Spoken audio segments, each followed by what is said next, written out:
vamos iniciando o nosso tema livre de hoje, desse nosso mês, e nós ficamos então abertos às perguntas que vocês colocarem para a gente debater, né? Fiquem à vontade, escrevam de uma forma clara, né, para a gente compreender bem a pergunta que vocês querem fazer, e a gente vai desenvolvendo no decorrer do nosso trabalho.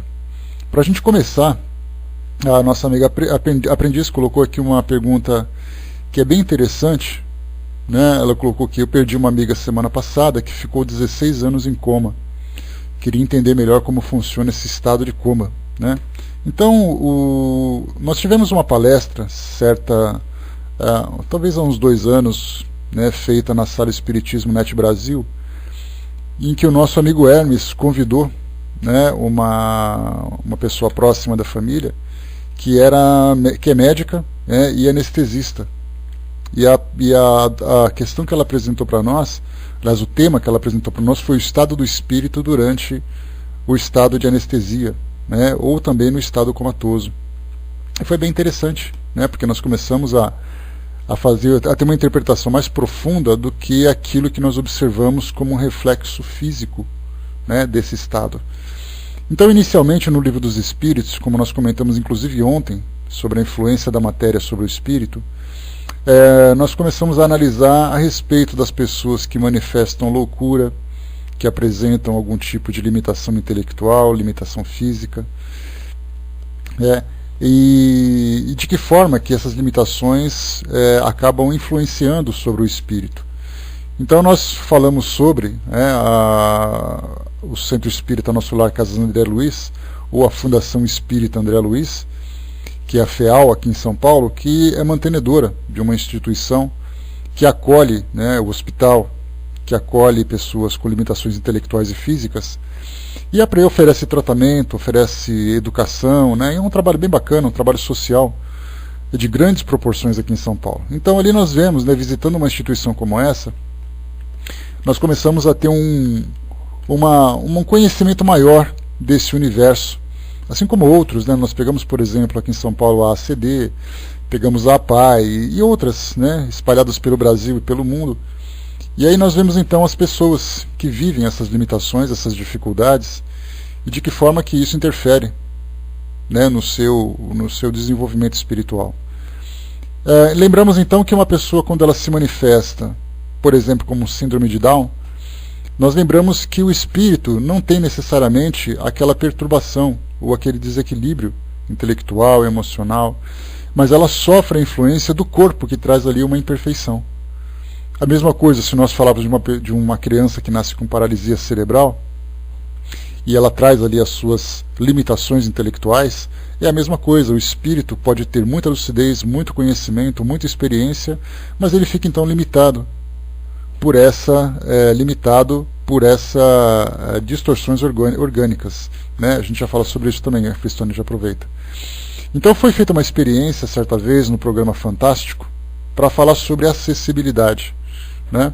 E essa acessibilidade é o modo como as pessoas com limitações físicas, por exemplo, se mobilizam pelas grandes cidades. E pessoas também com idades avançadas, né? Então pegaram ali um grupo de universitários para fazer essa experiência.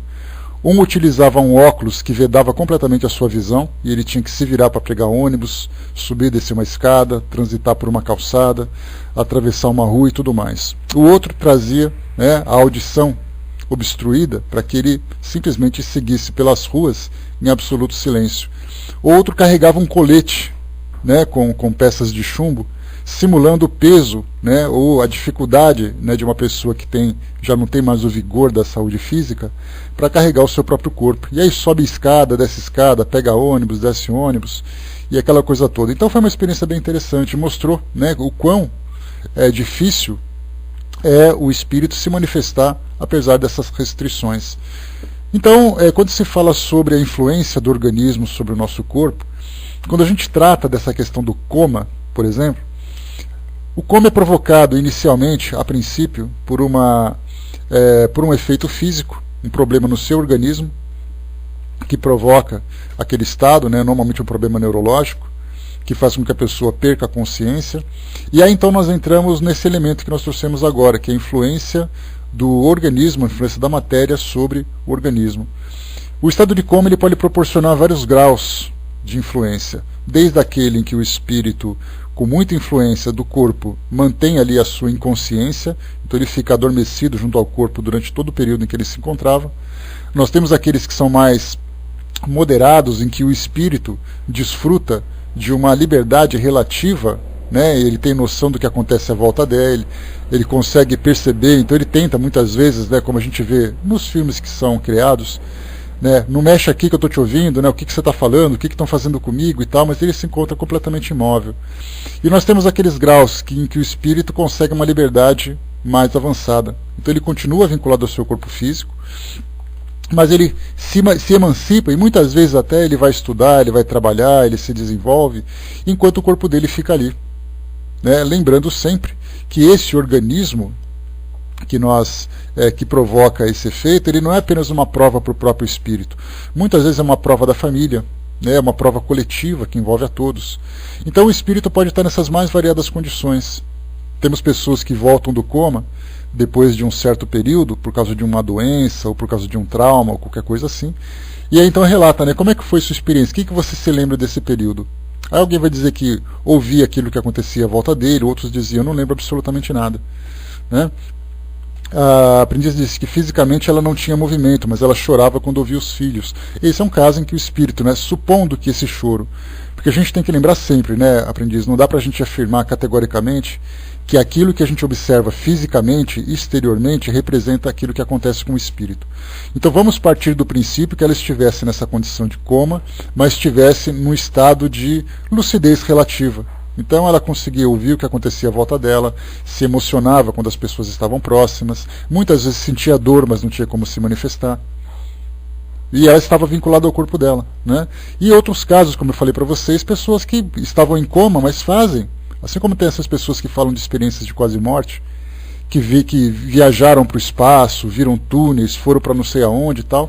Então, esse grau de influência da matéria sobre o espírito, ele pode variar de espírito para espírito, de acordo com a facilidade que ele tem para se emancipar, com o apego que ele tem à vida física. Nós temos espíritos que são tão apegados à vida física, que eles inclusive ficam juntos aos seus organismos, mesmo depois da morte do corpo físico. Tamanho o apego que eles têm. Enquanto que outros desfrutam dessa liberdade,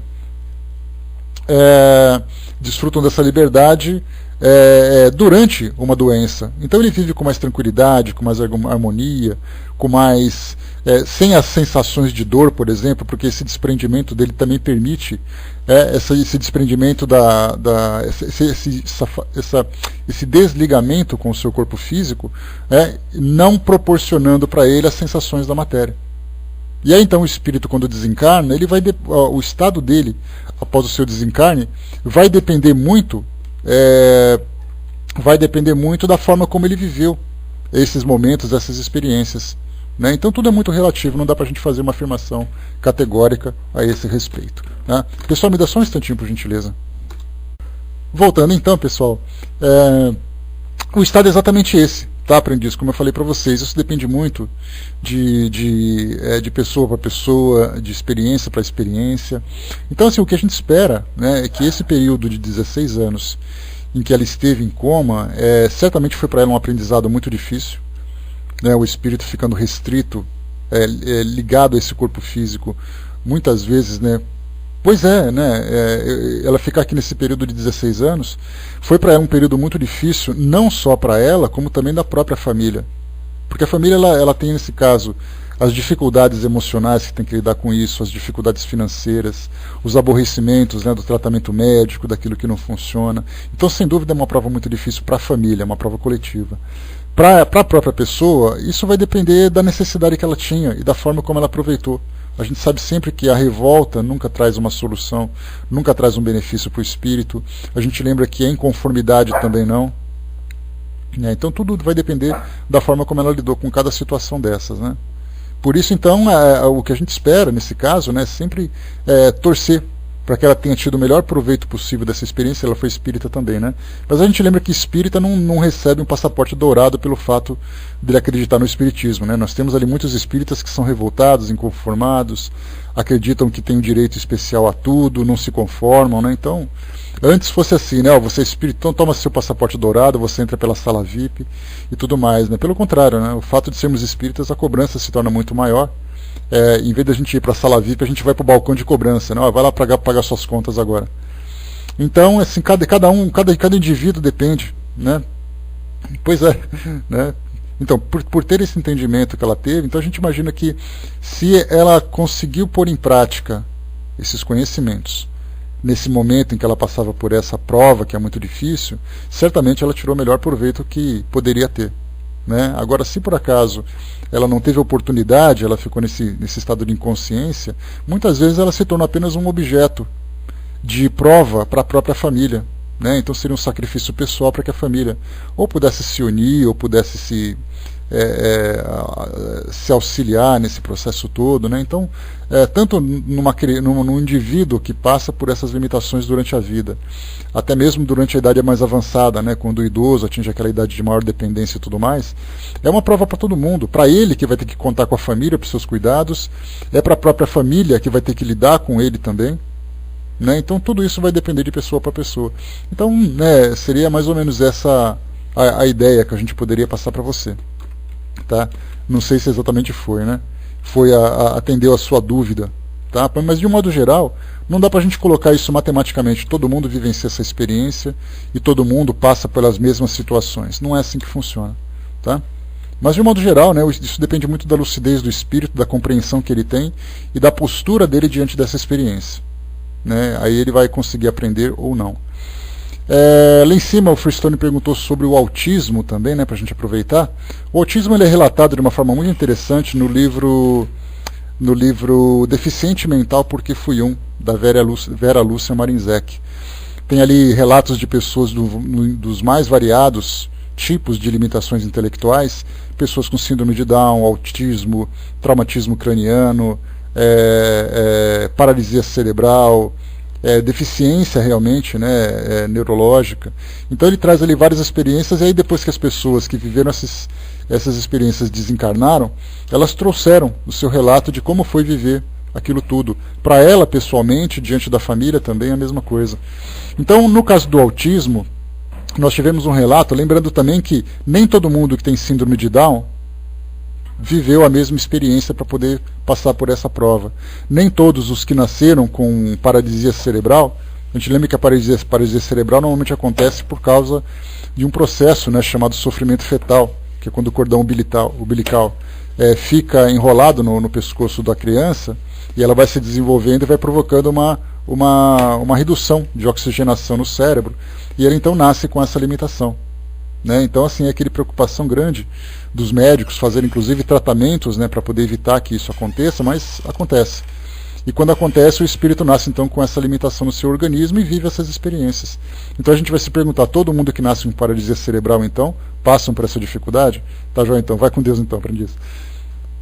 Passa por essa dificuldade? Nem todos, né? Mas a gente, no caso do livro em especial, que fala sobre o autismo, ele conta a história de uma pessoa que uma mulher, que durante a sua encarnação anterior, ela provocou muitas intrigas, né, por causa de calúnias, por causa de agressividades, de acusações e tudo mais, e ela reencarnou com tamanho grau de culpa, que ela acabou então ficando tão fechada dentro do seu próprio mundo, dentro de si mesma, que ela não conseguia se expressar, e isso gerado pela culpa que ela sofreu, né? Então a gente tem, assim, esse caso do autismo é essa situação. Nós temos, né, visto na televisão uma série de reportagens que vem sendo exibida no Fantástico falando sobre o autismo. Então, exteriormente, né, é muito interessante que as pessoas olham e falam assim, nossa, você viu só o que ela é capaz de fazer? Você viu só aquele autista, né, que consegue recitar alguma coisa, que consegue trabalhar com música, que é uma pessoa muito inteligente, né? Isso acabou até sendo um tema de conversa aqui em casa. Minha mãe assistindo, ela comentou, né, olha, aquela pessoa tocava piano e tal. Aí eu falei, mamãe, isso aí é uma coisa absolutamente natural, porque o autista, né, com o Dr. Drauzio Varela, exatamente, né? Eu falei, o autista, ele não é uma pessoa ignorante, uma pessoa que não tem conhecimento, ele é uma pessoa normal, Assim como a gente vai numa escola de música e encontra um monte de gente aprendendo a tocar instrumento musical, aulas de cantos, de artes, de qualquer tipo de esporte, de qualquer tipo de especialidade técnica que existe no nosso mundo hoje, nós temos um autista. A diferença é que o autista ele tem essa dificuldade de se expressar. Mas ele interiormente, né, a gente chegou até a falar sobre isso, né, Cindizinha, aquela vez, muitas vezes ele interiormente está completamente ativo, com toda a sua bagagem de conhecimento, com suas lembranças, com suas ideias, mas ele não consegue expressar isso. Então a gente pensa assim, coitado dele, né, ele fica tão quietinho no canto dele, mas dentro da mente dele existe um vulcão em erupção, ele querendo falar, ele querendo se comunicar, querendo se expressar daquilo que ele vive à volta dele. Imaginar, por exemplo, uma criança com autismo numa festa infantil. Todo mundo acha assim, né? Coitadinho, né? Ele não está nem percebendo o que está acontecendo. Ele está doido para poder correr e chutar uma bola. Só que ele não pode se relacionar com ninguém. Então o autismo é exatamente isso, né? Um bloqueio que a pessoa tem, que eu não sei exatamente qual é a causa, né? Eu não sei se a medicina conseguiu encontrar um problema neurológico que possa justificar esse bloqueio, né, para que a pessoa possa se expressar, mas espiritualmente a gente traz ali a nossa visão espírita, né, traz a nossa visão espírita mostrando exatamente isso, que o espírito está ativo em qualquer situação, num estado comatoso, num estado de limitação, no autismo, assim como ele poderia se expressar naturalmente na nossa condição hoje. Nós hoje expressamos as nossas ideias porque o nosso organismo permite isso. Né, a Regina, na nossa prece inicial, né, ela solicitou aos amigos espirituais que eu fosse um instrumento afiado, né? Sou um instrumento ferrujado e olhe lá, né, Regina? Então, quando a gente fala sobre isso, né, a gente lembra sempre que cada organismo apresenta para nós uma facilidade ou uma dificuldade, que é essa exatamente a característica do nosso mundo de provas e expiações. Esse é o grande problema. O Wasserfall colocou, teria sido essa prova escolhida ou pelo próprio espírito ou imposta? Vai depender de cada história, Wasserfall. Tá, de um modo geral, a gente lembra que nós estamos hoje numa fase de evolução, uma fase em que nós começamos a ter mais consciência a respeito daquilo que é certo, daquilo que é errado, do bem e do mal, mas nós ainda temos uma certa rebeldia. Mas esse nosso conhecimento, esse nosso entendimento, traz para nós também uma responsabilidade maior. E por causa dessa responsabilidade, significa que nós assumimos as consequências e normalmente essas provas nos vêm como consequência e nós temos conhecimento disso. Agora, quando é imposta, uma provação que é imposta, isso pode acontecer também, são as expiações compulsórias, que aliás esse é um tema de debate que a gente já teve aqui, que eu trouxe para vocês uma série de informações que falava sobre isso, né? Que muitas vezes o espírito, não tendo condições de decidir sobre o seu futuro, Deus pode fazer isso. Os espíritos dizem isso lá no livro dos Espíritos. Então Deus pode escolher para aquele que é incapaz. Mas normalmente nós assimilamos as consequências das nossas ações. Então isso depende de indivíduo para indivíduo. Felizmente hoje nós já começamos a assumir melhor as responsabilidades das nossas ações. E isso significa que as expiações compulsórias já não são mais tão frequentes como eram no passado. Né? Então isso vai depender de indivíduo para indivíduo. O Fristone colocou, parece que a medicina ainda não chegou ao foco e não sabe bem o que faz o autismo acontecer. É a informação que eu tenho também, né, Fristones? É a mesma coisa. A Cindizinha colocou, ontem estava lendo sobre isso, né? Aquele jogador, acho que o Messi, o nome dele, ele tem um leve grau de autismo. Não sei dizer, Cindizinha, se é mesmo. Mas assim, muitas vezes no passado, por exemplo, a gente lembra que quando Kardec elaborava o seu livro, trazendo ali a sua visão científica a respeito daquilo que acontecia no seu universo, no seu mundo, no seu tempo, havia muito pouco conhecimento a respeito dessas questões. Então você pegava um autista, uma pessoa que tinha esquizofrenia, uma pessoa que tinha síndrome de Down, uma paralisia cerebral, um traumatismo craniano, era tudo a mesma coisa, simplesmente chamava loucura ou idiotia. E ele falava assim, o indivíduo ele tem idiotia, ele sofre de cretinismo, ele vive loucura. Então simplesmente generalizavam cada um todos os graus de perturbações emocionais e psíquicas, porque eles não tinham conhecimento aprofundado. Então hoje a gente vai, né, aprofundando cada vez mais. Hoje a gente tem síndrome daquilo, né, tem nome dos cientistas e médicos que descobriram o nome dessas doenças. Então tem síndrome disso, doença daquilo, com aqueles nomes complicados, né, que somente os profissionais dessa área conhecem. E aí então hoje nós temos o autismo nos mais variados graus. De repente um comportamento de uma pessoa sugere uma doença, né, e na verdade ele é um grau mais leve de uma outra. Então hoje nós temos a ciência estudando sobre tudo isso. Né, mas a gente lembra que no caso do autismo, por exemplo, nós podemos até imaginar que o organismo ofereça uma certa resistência para que o espírito possa se expressar. Mas muitas vezes nós temos espíritos com grande grau de perturbação, em virtude das suas experiências negativas do passado, que reencarnam com esse tipo de problema. São pessoas, por exemplo, que muitas vezes reencarnam com uma depressão profunda. Aí todo mundo diz assim, mas é uma depressão vinda de um problema físico, por causa das substâncias do seu organismo que não estão ali adequadamente, né, funcionando, é por causa de uma influência espiritual ou porque a pessoa é assim? Muitas vezes ela é assim. Imagina se ela cometeu um crime no passado, ela sofreu uma desilusão profunda, ela traz isso com ela. E quando ela se manifesta, por mais perfeito que seja o seu organismo, ela como espírito continua ainda doente. No caso, por exemplo, de uma pessoa que traz esquizofrenia, algumas vezes sim é uma perturbação neurológica que ela tem, mas muitas vezes esse estado de perturbação é dela. Imagina, por exemplo, vamos imaginar alguém que desencarna, mas ela fica presa junto ao seu organismo. E aí então ela vê a decomposição do seu corpo, ela sofre a influência dos perseguidores espirituais, fica naquele estado de confusão durante muito tempo. Isso mexe com a cabeça de qualquer pessoa. Basta a gente ver, por exemplo, os traumas de guerra que hoje, né, a nossa psiquiatria estuda. Lembrando, por exemplo, que existe um alto grau de suicídio nos soldados americanos, nos soldados ingleses, por participarem desses conflitos no Afeganistão, no Iraque e tudo mais. Se a gente vê pela televisão, para quem gosta, por exemplo, de filmes de ação, ou gosta de estudar sobre material bélico, ações das Forças Armadas e tal, eu sou apaixonado por esse tema. Né? Então eu fico assistindo e tudo mais, que acho muito bacana, acho muito legal. Mas viver isso na prática provoca traumas significativos. A minha irmã é fisioterapeuta, né? Então vocês já sabem, e ela então tem os pacientes que vão até o consultório dela com uma dor nas costas, com isso, com aquilo, e tem aqueles pacientes domésticos, que são as pessoas com mais idade, que têm mais limitações.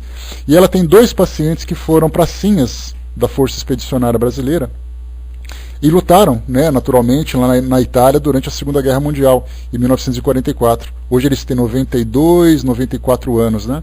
Então, conversando com eles, ela percebe que não é apenas o caso da velhice, da idade, que provoca o efeito sobre o seu organismo. É também um estado psicológico, né, um estado psicológico que também afeta, né, o seu comportamento, a sua relação familiar e tudo mais.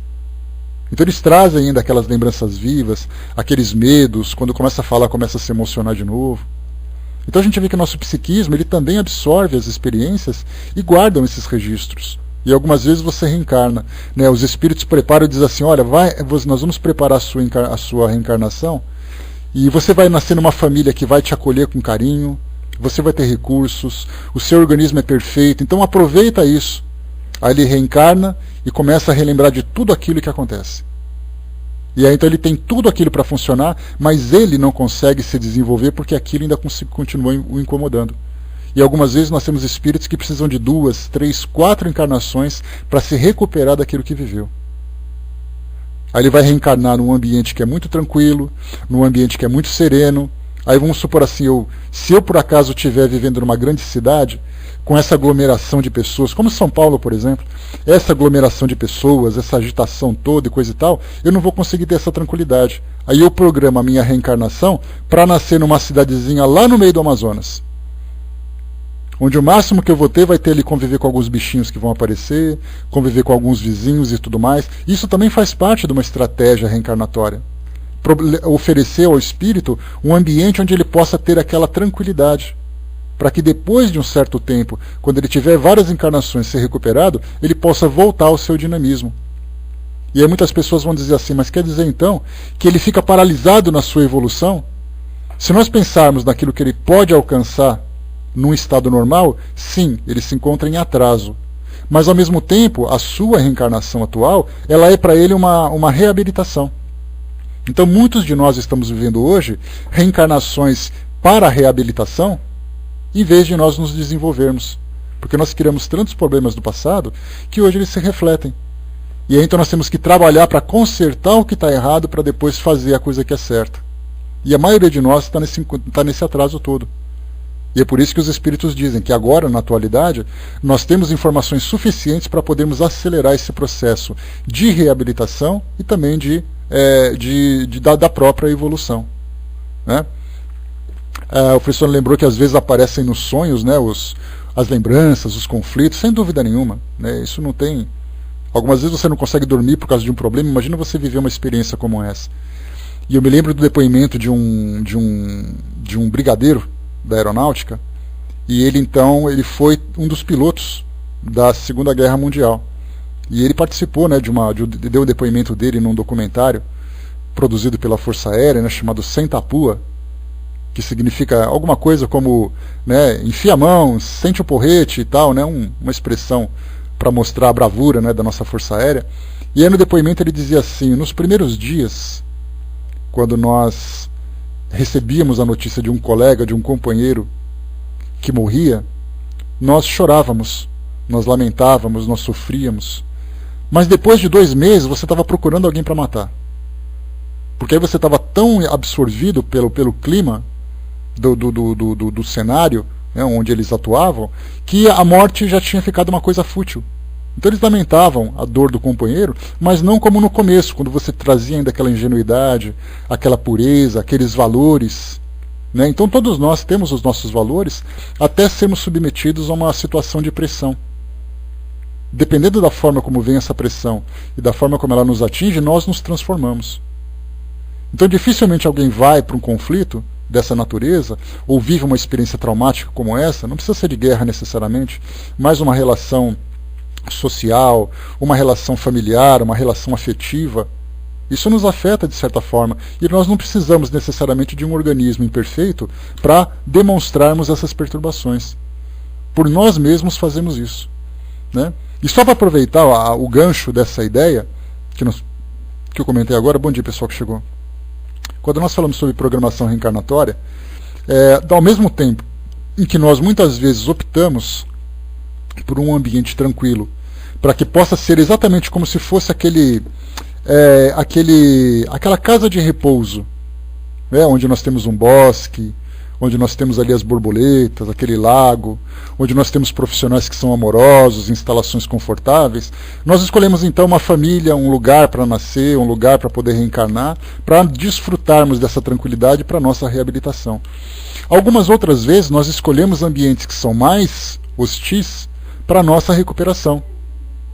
Eu li certa vez num livro que falava de uma mulher que ela tinha uma vida muito desregrada no que dizia respeito ao comportamento social, à sexualidade. Ela abusava, né, da liberdade do ambiente e tudo mais. Então ela estava se perdendo cada vez mais, e isso estava provocando nela um sofrimento muito grande. E aí então ela desencarnou, e foi recomendado a ela, só para ter uma ideia, para que ela reencarnasse num país islâmico, como por exemplo Afeganistão, como por exemplo Irã, Iraque.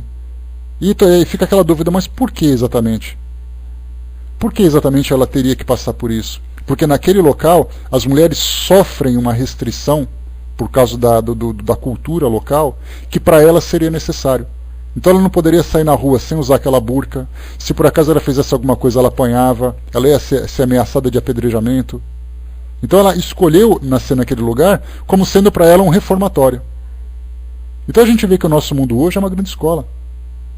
E sendo uma grande escola, cada espírito se beneficia daquilo que possui. Então se nós nascemos hoje numa sociedade como essa, que pode nos oferecer a liberdade de expressão, a liberdade de ação, a liberdade de pensamento, nós temos que aproveitar ao máximo. Porque se nós não aproveitarmos, nós renasceremos num ambiente que vai nos oferecer maiores restrições. Então a gente vê assim como a programação reencarnatória, ela não é aquela matemática. Ela tem ali inúmeras variáveis, né, que vão considerando cada necessidade, cada experiência, cada virtude, cada imperfeição. E aí então faz a nossa programação e nós reencarnamos. E dá para a gente imaginar então a logística, né, o esforço que é para a gente poder escolher uma reencarnação que seja ideal para nós. Onde nós vamos reencarnar, quais são as experiências que serão apresentadas no nosso caminho, quais serão as pessoas que estarão à nossa volta, no nosso círculo familiar, no nosso círculo social, quais são as atividades que nós vamos desempenhar para o nosso desenvolvimento. Então estarmos encarnados hoje não é apenas uma bênção divina, é um planejamento extremamente profundo, uma logística extremamente complexa que nós nem sequer valorizamos. Aí a gente passa a nossa vida desfrutando das baladas, dos prazeres, das diversões, das futilidades, e a gente não reconhece essa complexidade. E é daí que os espíritos falam para nós, né, que muitos deles estão lá implorando, chorando de joelhos por uma oportunidade reencarnatória, e nós que estamos aqui, estamos vivendo a nossa vida sem nenhum proveito. Nós, eu falo nós de modo geral, nós, né, a humanidade encarnada. Estamos aqui criando problema, estamos aqui, né, vivendo sem nenhum sentido as nossas vidas, pelo fato de não termos entendimento ainda. Esse é um grande problema. Então tudo isso para nós, né, deve ser assim, um objeto de reflexão para aproveitarmos ao máximo cada minuto que nós estivermos aqui. Porque muitos daqueles que choram hoje para poder reencarnar são aqueles que estiveram aqui e não aproveitaram. Hoje nós estamos aqui. A pergunta é, qual é exatamente o nosso aproveitamento? O que nós estamos tirando realmente das experiências que nós estamos vivendo, mesmo que sejam experiências difíceis? Experiências que dizem respeito a relacionamentos, a afeto, ao nosso organismo, à nossa condição social, tudo isso para nós é experiência. Aí a gente passa aqui o tempo todo reclamando, xingando, infeliz, etc. e tal. Como é que ficaria isso? Vamos lá, pessoal, perguntas? O Fernando colocou, estava ouvindo um áudio esplêndido intercâmbio sobre a terapia de regressão, no caso um filho problemático, que no caso o problema foi no útero da mãe, aos 1 mês e meio de gestação, em que o feto sentiu que não era desejado e que seria abortado, mas decidiram tê-lo. Em sua opinião, o espírito marca esse fato e depois trazer esse problema à tona, ou o feto já marca isso, né? Foi aquilo que nós colocamos ontem, Fernando, chegamos até a falar sobre essa questão. O espírito ele está vivo, né? Então muitas vezes durante esse processo de reencarnação, a gente viu isso no livro que fala sobre a reencarnação de Segismundo, né? Então Segismundo ele foi um espírito que estava se programando para a sua reencarnação, e aí então ele passou por aquela fase que eles chamam de redução perispiritual, para que ele possa se desenvolver junto com o seu organismo, para que ele possa nascer. Então, embora muitas vezes ele não tenha consciência daquilo que aconteça à sua volta, ou do que acontece com ele naquele momento, ele acaba absorvendo as impressões vibratórias, afetivas, né, daquilo que acontece. Então, muitos espíritos, né, quem fala muito sobre isso, quem fala bem sobre isso, é o Dr. Ricardo de Bernardi, que ele é ginecologista, é espírita, escritor, é médium, né, e ele escreveu um livro chamado Gestação, Sublime Intercâmbio. Para quem não leu esse livro, ele é excelente.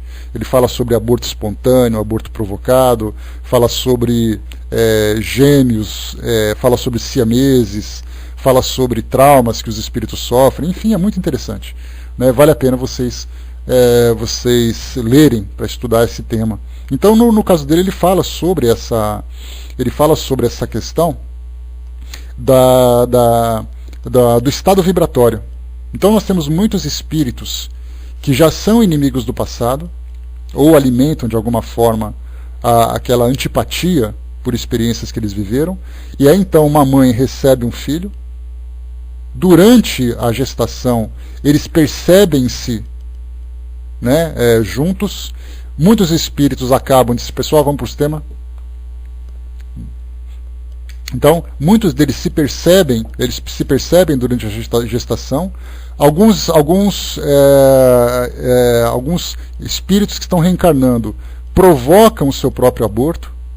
Eles desistem da sua reencarnação. O livro dos Espíritos fala sobre isso, que muitos espíritos podem abortar o seu desenvolvimento, né, por causa de uma opção que ele fez. Ele pode ser rejeitado pela mãe, e aí então provoca um aborto espontâneo, que não é sempre, não vamos levar isso de uma forma genérica, mas a rejeição que uma mãe proporciona pode provocar aquele aborto espontâneo. A gente lembra que, de modo geral, os abortos espontâneos são gerados, né, são provocados por causa de deficiências no organismo da mulher, né? Então, isso nem sempre é assim, mas assim como o espírito pode desistir, a mãe também pode provocar inconscientemente o aborto.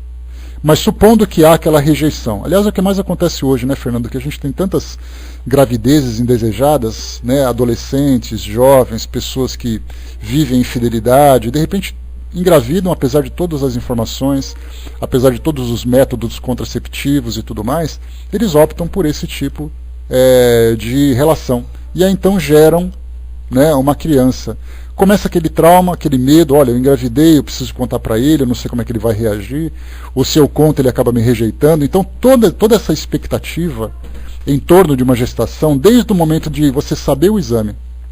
De repente a mulher ali tem um atraso na sua menstruação, vai fazer um exame, compra ali aquele teste de farmácia, ou vai ao seu médico, ginecologista, para fazer um exame ali direitinho para comprovar. Essa expectativa já começa a criar um campo energético negativo sobre aquela criança que está se desenvolvendo.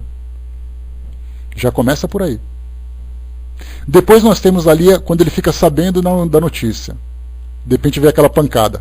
Puf, estou grávida. Só que eu não podia estar grávida.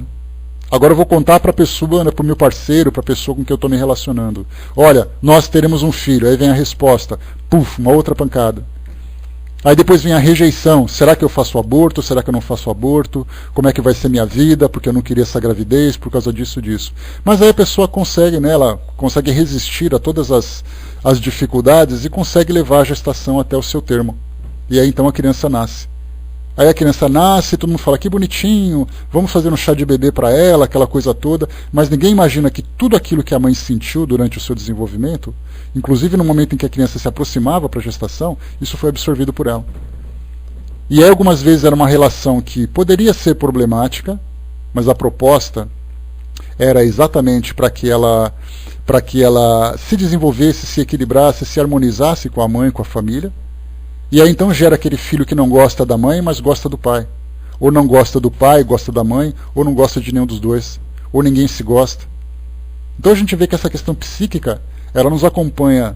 O nosso psiquismo não depende do nosso corpo físico. O nosso psiquismo não depende da nossa encarnação. O nosso psiquismo somos nós. Aliás, eles são nosso atributo. Nós somos os princípios inteligentes do universo e as nossas emoções, os nossos sentimentos nos acompanham o tempo todo. E a forma como nós nos influenciamos aqui uns aos outros, acontece isso. Quantas crianças que são sempre reprimidas, são sempre rejeitadas durante o seu desenvolvimento inicial, até os seus 5 anos de idade, e de repente chega numa certa idade, é aquele adolescente problemático, aquele adolescente que não se desenvolve. Tudo isso por causa do nosso desenvolvimento psíquico. O Fernando colocou, né, é o caso comum, gravidez, toma remédio, se cuida, mas esquecem do lado espiritual. Enquanto, Fernando, a nossa sociedade, e eu falo sociedade incluindo os médicos, incluindo as religiões de um modo geral, não tiverem essa consciência da realidade espiritual, não apenas cultuarem uma religião, porque as pessoas cultuam uma religião preocupadas para onde vão, mas elas não pensam na realidade espiritual delas, pensando de onde vêm e como elas vêm e como elas vão passar por essa fase de experiência. Enquanto nós não tivermos isso, quando chegarmos num ponto mais para frente, essa é até uma previsão que eu faço, de repente pode ser até fantasiosa, mas nós teremos na área da psicologia, por exemplo, psicólogos pré-natais, que não vão simplesmente cuidar da mãe para saber se ela está chorando ou se ela está nervosa. Vai trabalhar a mãe para que exatamente ela cuide da criança, não é a criancinha que está sendo gerada, mas do espírito que está ali dentro. Então a gente vai ver que a nossa medicina ela vai se transformar com o passar do tempo. E isso é importante. A Miriam colocou, né, o espírito também pode desistir por ele mesmo. Pode, foi o que eu coloquei para vocês, Miriam, do livro dos espíritos. Pode acontecer de uma gravidez não chegar até o final? Sim, pode. O espírito pode desistir. A Miriam caiu, né, Miriam? Eu falei do livro dos espíritos tem essa passagem, né, que o espírito pode abandonar a sua trajetória, mas depois ele vai ter que nascer de novo. Depois ele vai ter que renascer para poder vivenciar suas experiências, né? Mas se tiver que engravidar, a mulher vai esquecer do remédio, né, ou algum outro erro vai acontecer e ela acontece, né? É a programação reencarnatória, né? A programação é assim. O que está programado para acontecer né? Mas, claro, a gente lembra sempre que existe uma combinação entre aquilo que está programado e aquilo que diz respeito ao nosso livre-arbítrio. Né? Então, se tiver que acontecer, vai acontecer por uma falha. Mas se por acaso a pessoa não quiser que aconteça e tiver ali todos os cuidados e tudo mais, isso também vai evitar. Isso também vai acontecer, né, de impedir esse tipo de gravidez. A Cindizinha colocou: minha irmã, a número 2 daqui de casa, né, quando engravidou ficou aflita, não sabia o que fazer, como contar para os meus pais, né, pensou em tirar o neném, mas aí passou a noite inteira sonhando comigo, né, falando para ela não fazer nenhuma besteira, né, acho que perturbei tanto, né, ela durante o sono que ela decidiu continuar a gravidez, né. Pois é, alguém tem que chamar a atenção, né, Cindizinha? Alguém tem que esclarecer isso, né, falar: olha, não tome esse tipo de atitude, né.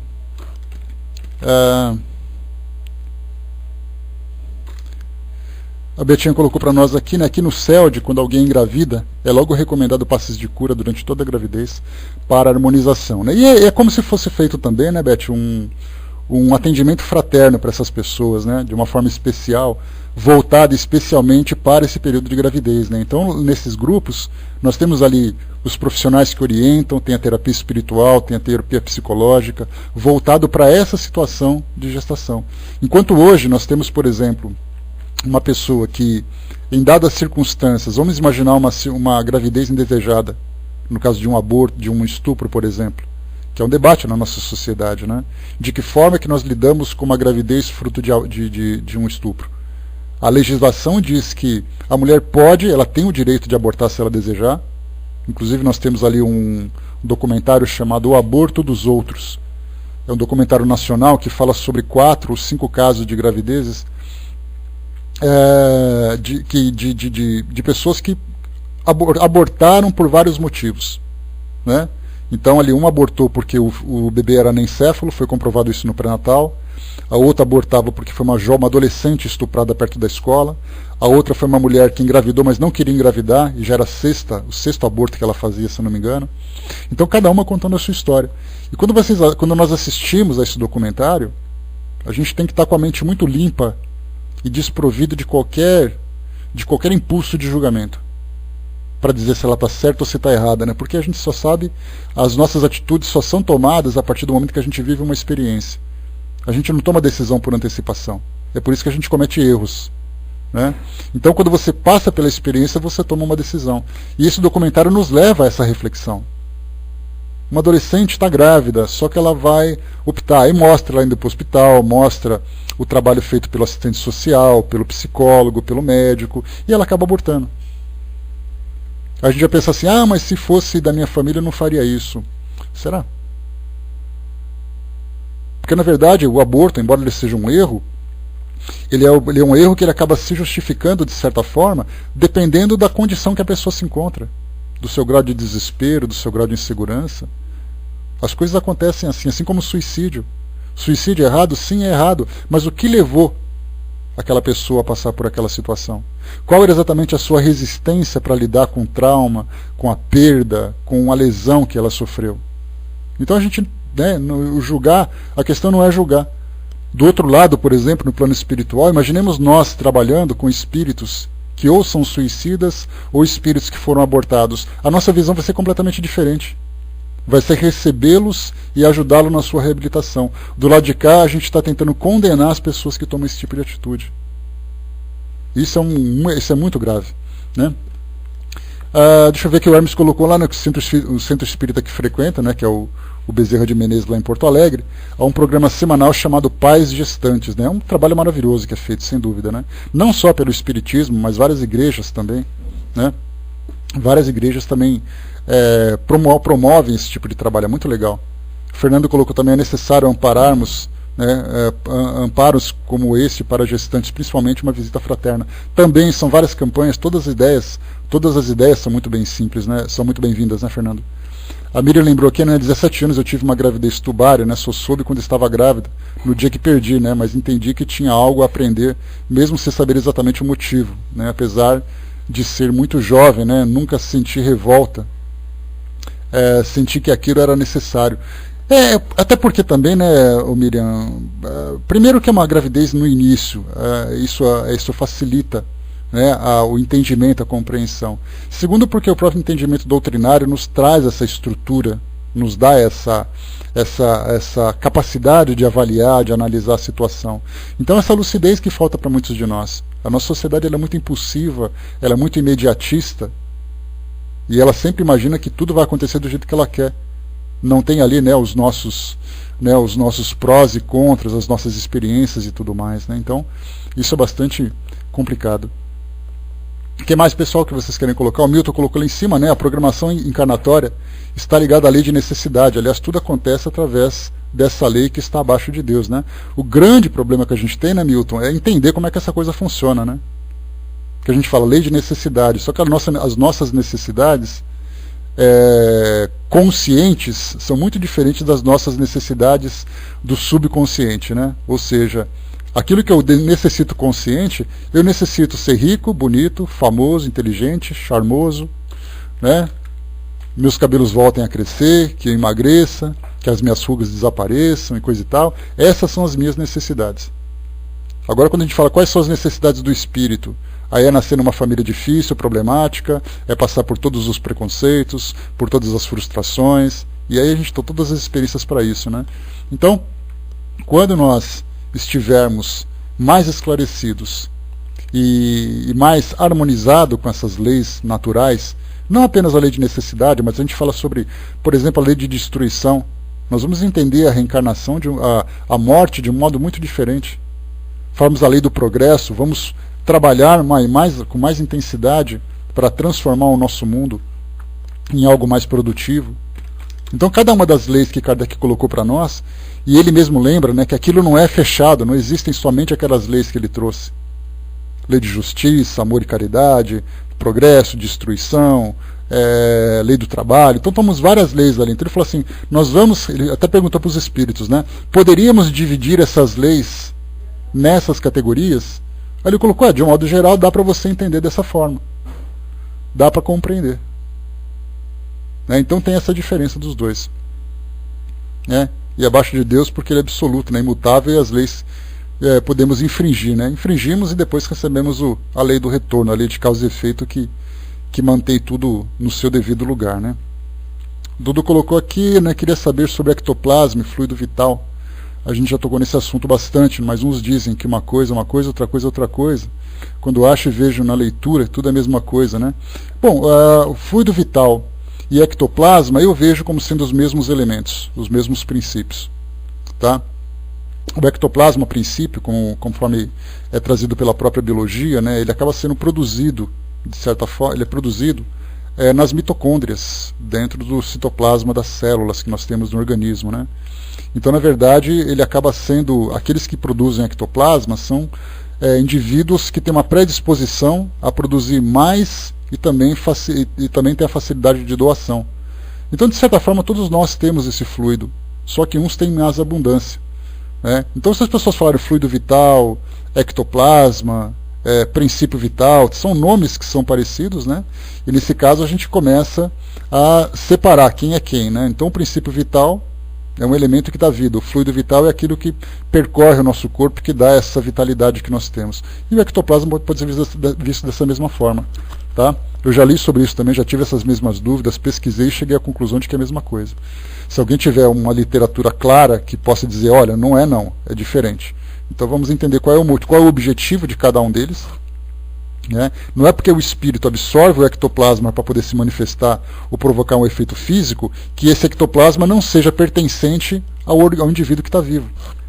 Ele não é produzido simplesmente assim, olha, eu estou produzindo ectoplasma por um capricho, para poder oferecer para quem quiser, porque ele não tem função nenhuma. Ele tem função. Qual a função dele? Exatamente manter essa vitalidade do organismo. Porque do contrário ele não teria por que existir. Então o fluido vital ele tem o mesmo sentido. Eu cheguei a essa conclusão.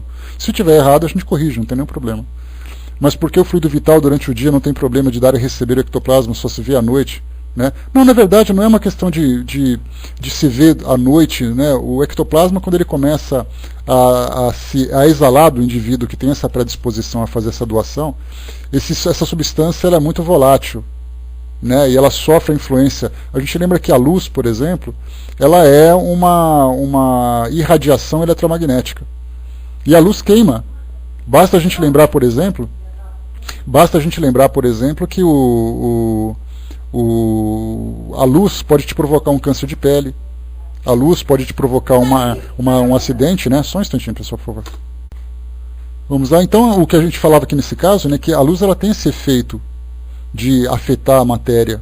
Tanto é assim que a luz provoca nas plantas, por exemplo, a clorofila, né? Nós temos o efeito sobre as plantas, né? Então tudo isso para nós é importante. Então o ectoplasma, por ser uma substância muito mais sutil, muito mais volátil, ela acaba sofrendo essa influência. Daí então a pesquisa que vem sendo feita, né, a respeito do ectoplasma, né, de que só pode ser, por exemplo, à noite, uma luz que seja muito sutil, uma luz que seja sem muita agressão para o ectoplasma. Então, na verdade, não é porque durante o dia não tem problema. Ele vai ter problema durante qualquer momento, né? Só que você não vai ver, por exemplo, um efeito físico durante o dia exatamente por causa disso. Né? Porque os trabalhos são realizados à noite para facilitar exatamente a preservação dessa substância, e não durante o dia. Né? Deixa eu ver aqui, vocês colocaram, né? O Armando colocou a palavra ectoplasma, não foi usada por Kardec, né? Exatamente, veio depois, né, por Charles Richer. Foi introduzida, isso foi, o Richer ele fez a pesquisa, se eu não me engano foi começo do século XX, logo quase no final do século XIX, foi naquele período, né? Então ele foi dando nomes para esse tipo, assim como a gente fala sobre a questão da hipnose, né, a questão do ectoplasma, são nomes que foram surgindo depois para poder dar uma denominação mais específica para aquela substância. E muita gente fala assim, não, Kardec não falava de ectoplasma, ele falava disso, é o outro que falava daquilo, é uma questão de nomes. Né? E quando você fala em nomes, isso vai mudando com o passar do tempo. O que vale, na verdade, é compreender a essência daquilo que está sendo feito, né? Daquilo que está sendo estudado. Deixa eu ver aqui. Que vocês colocaram, que Freestone lembrou, né? No filme inglês A Casa da Noite Eterna acontecem vários fenômenos mediúnicos. Entre eles o aparecimento do ectoplasma, né? Um cientista no local colhe o ectoplasma produzido de uma jovem médium num frasco de vidro e vai examiná-lo. Né? Isso é filme, né? Porque ainda não temos possibilidade, né, não temos a possibilidade de colher ainda esse material e levar para o laboratório, senão seria muito simples, né? O Armando lembrou aqui, mudando de pau para pedra, né? Ontem assisti um filme ótimo, né? Presença, né? Essa Presença é bem legal também, eu gosto dele. Ontem assisti de novo, né? O Sexto Sentido, também analisando com mais cuidado cada uma das situações lá, né? Então essa Presença é bem legal, né? Vale a pena para quem quiser também conhecer. Deixa eu ver aqui, a materialização pode ser realizada por uma pessoa só? Pode, Marcelo? Pode sim. Depende da potência do médium. Kardec fala sobre isso para o médium de efeitos físicos, que muitas vezes uma criança pode conseguir levantar uma mesa, enquanto que outros 20 médiums não conseguem. Então ele sempre fala que o médium pode ser mais ou menos potente, né, de acordo com a sua constituição. O Nando lembrou aqui, né, a presença é legal, né, para a gente exemplificar a ação dos desencarnados para os encarnados, para os que não acreditam em espíritos, né, então é legal mesmo. Né. Essa presença, ele é com a Mira Sorvino, né, se eu não me engano, né, que ela está numa cabana passando férias e tal, né, então é bem legal esse filme. A Lívia colocou aqui, você escreveu lá em cima, acabei passando, vamos de novo, né, eu vi em alguns filmes a dificuldade que os possuídos têm em dormir. Existe alguma relação entre possessão e insônia, por causa do perigo dos benfeitores operarem durante o sono e acabarem impedirem a possessão? Não necessariamente, porque independe do sono, né, Lívia? Quando a gente está no estado de sono, isso traz para nós, vamos dizer assim, uma certa facilidade, porque nós não estamos em atividade e o nosso cérebro não está concentrado em alguma coisa, provocando uma distração. Então, o que acontece durante o sono é que a perturbação que você sente durante o seu dia normal, ela acaba não sendo percebida, mas você pode perceber que a pessoa fica irritada, ela fica incomodada com coisas, ela fica mais agitada, mais angustiada. E durante a noite, quando ela tenta dormir, ela não consegue porque esses sentimentos eles continuam presentes, eles continuam existindo. Né? Então você vê assim que não é porque eles afetam mais a noite durante o dia. A pessoa durante o dia que passa por esse processo de possessão, por exemplo, ele vive o dia dele todo atormentado. A única diferença é que ele está aqui em atividade. E à noite, quando ele está sozinho, tentando entrar naquele estado de tranquilidade, de harmonia mental, para poder se desligar, ele não consegue. Mas os espíritos, né, os benfeitores, eles vão atuar o tempo todo, independente da sua condição. Eles procuram o momento mais propício. Algumas vezes o mais fácil, vai com Deus, Milton, às vezes o momento mais fácil, por exemplo, é você estar passando pela rua e de repente tem uma igreja. Aí eles dizem para você, entra ali um pouquinho para você ver uma coisa bonita. Aí você entra, para, fica orando para a imagem, é ali que eles vão trabalhar com você. Às vezes você acaba de almoçar, dá aquele bodezinho e tal, né? E é ali que eles vão. Então, na verdade, somos como nós. Somos iguais a nós, são iguais a nós. Qual é o melhor momento que nós temos para poder agir? Qual é o melhor momento que nós temos para poder fazer, conversar com alguém que passa por uma dificuldade, por um problema? É o momento em que ela está mais tranquila, mais distante daquela agitação, do tumulto do seu cotidiano. Então, o mesmo momento que nós aproveitamos, eles também aproveitam. Então, lembremos mais uma vez, se nós queremos saber como pensam os benfeitores, como pensam os obsessores, basta nós nos colocarmos no lugar deles e imaginar como nós faríamos para atingir determinado objetivo, para realizar determinada tarefa. É simples assim. Então, independente, né? Então, o sono para nós, você precisa realmente estar ali calmo, tranquilo, sereno, para que você possa descansar. Do contrário, você não vai conseguir. A gente vê aqui, o Hermes lembrou aqui também, né? O espírito livre pela emancipação pode encontrar com outros espíritos indesejáveis, né? Também pode, né? No caso, ele vai sofrer obsessão do mesmo jeito. O que mais, pessoal, que vocês podem colocar aqui? Vamos que temos mais 10 minutinhos ainda.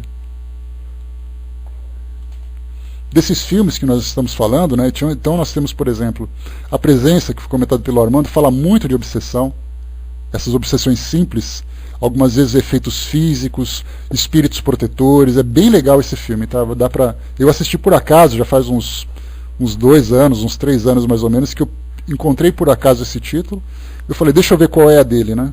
Aí comecei a ver, no comecinho assim ele fica meio manso, meio calmo, aí dá aquela bocejada e coisa e tal. Aí quando chega uma certa hora ele já começa a melhorar. Aí você começa a abrir um pouco o olho assim, já se mexe na poltrona, né? E fala assim, opa, esse filme é interessante. Chama A Presença. Tá? E aí a gente vê a atuação de várias forças, né, sobre a pessoa simplesmente pelo prazer de manipular. E é o caso da obsessão simples que a gente já falou, né, que o espírito se aproxima, aproveita a ocasião, quer causar alguma coisa, mas os espíritos estão próximos ajudando também e tudo mais. Então, assistindo ontem o Sexto Sentido de novo, cada vez que eu vejo esse filme eu presto atenção num detalhe diferente, né, a gente nunca se lembra. Então ali ontem eu estava analisando, então a gente tem ali a psicofonia, a psicografia, a audiência. Né? Tem também ali efeitos físicos, psicografias, temos ali falar durante o sono, né? Logo no finalzinho tem aquele momento, né, que ele fala com a esposa que ela está dormindo, quer dizer, espírito falando com espírito, e ela adormecida conseguiu perceber a presença dele, né? Então temos ali várias situações de influência espiritual que o garoto sofre também, quando ele tem aquela crise na escola, né, que ele começa a chamar o professor, né, de gaguinho e tal. Então temos ali várias, né, situações interessantes. A Fernanda colocou, numa emancipação podemos até participar de palestras aqui no mundo espiritual, pena que não lembramos depois, né? Pois é, infelizmente. Ou ainda bem, né, Fernanda, porque quando você fala pena que não lembramos depois, significa que se nós lembrássemos, nós lembraríamos inclusive das experiências negativas que nós vivemos no mundo espiritual. Então assim, é 8 ou 80, não tem aquele meio termo, né? Quando a gente fala das experiências mediúnicas do Chico Xavier, por exemplo, a gente pensa assim, poxa, deve ser tão legal o Chico, né? Encontrar todos os amigos dele, encontrar lá com o Meimei, com a mãe dele, com o Emmanuel, com o André Luiz e coisa e tal, né? Mas ele encontrou muita gente que ele não queria encontrar também, porque a mediunidade está ali, né? Esse foi um grande problema, né? Então foi um dos maiores, né? Uma das maiores referências de mediunidade para nós, né? E de homem também, principalmente, né? De ser humano, por aquilo que ele fez, pela generosidade, pela humildade que ele demonstrou. Então, é para nós uma grande lição, sem dúvida nenhuma. Né? Então, estamos aí. Mais alguma coisa, pessoal, para a gente poder acabar? Mais alguma colocação, algum comentário? Ou encerramos por aqui? Chegando no finalzinho já. Vamos lá. Se não tiver, eu passo pro Hermes. O Armando colocou, né, a série Ghost Whisperers. É muito boa, né? Já pisou na bola quando o marido da médium encarnou no corpo de um morto. Só pisou na bola quando o marido da médium encarnou no corpo morto, né? Pois é, aí já é um problema, né? Mas Ghost Whisperers, né? A gente lembra que Whispers seria assim um sussurro dos fantasmas, né? A tradução mais ou menos literal. Então fala também sobre essa questão da mediunidade e tem muitos pontos interessantes. E é claro que eles dão uma fantasiada, dão uma exagerada ali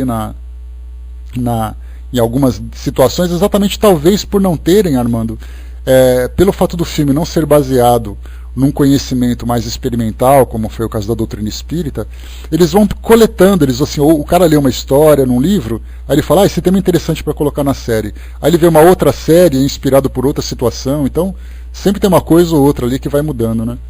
Mas num geral assim é interessante para nos inspirar a refletir sobre mediunidade. Porque sempre se associa possessão à transfiguração. O cinema que faz isso, né, Lívia? Não é necessariamente a doutrina, não. Você pode ter uma possessão, e nessa possessão você pode apresentar os jeitos daquela pessoa, como Kardec relata isso no livro na Revista Espírita. Então a pessoa tem o jeito daquele que a possuiu, digamos assim. Mas no cinema é assim, porque sempre fala do demônio, é sempre muito mais legal. Porque a pessoa faz careta, ela faz isso, faz aquilo, né? E as histórias que o povo contam também vão se espalhando. Alguém diz assim, né? Nossa, ele estava com uma cara endemoniada quando ele estava possuído. Aí vem um diretor de cinema e fala assim, uma cara endemoniada, por que já não põe uma cara de demônio logo? Aí, puf, já transforma.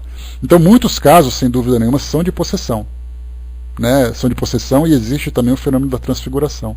Mas muitos deles são simplesmente possessões, né? Possessões simples, e que, né, ficam verdes, descamam, como a gente já viu em outros filmes também, né? Então, acontece de tudo. Bom, pessoal, fechando por aqui, né? Deixa eu ver, o Armando colocou, né? Tem um episódio que mostra um casal de espíritos que adoravam uma casa e quem entrava lá era obsidiado, né? Até mesmo quando a casa foi explodida, eles continuaram, né? Diálogo dos Espíritos é o título, né? É só esperar, sempre vem alguém para nos divertir. Pois é. Então tem esses detalhes, né? Tem aquele do Discovery também que mostra alguns casos, eles vão querer... Basta a gente lembrar, por exemplo, naqueles que chama Assombrações, que é uma série do Discovery, quando eles falam sobre aquilo, eles já começam com o narrador, né? Aquela voz sombria que anuncia o fantasma, então você sempre vê de um modo fantasmagórico qualquer tipo de fenômeno mediúnico. Então sempre tem esse drama para começar. Então eles dramatizam e tudo mais, e quem assiste, né, e não vê isso com naturalidade, alimenta cada vez mais o sobrenatural. Né? E os americanos estão talentosos para fazer isso, né? Eles têm essa habilidade de dramatizar as coisas. Né? Bom, vamos lá. Professor, você pode subir? Passando para você, Armando lembrou também que filme Ilusões Perigosas, né, que também é uma outra sugestão. Né? E qualquer dia nós chegamos a fazer uma vez, que era uma sexta-feira, era um dia de tema livre que nós tínhamos, e nós falamos só sobre cinema, era só sobre filmes e cinema, né? Que falavam sobre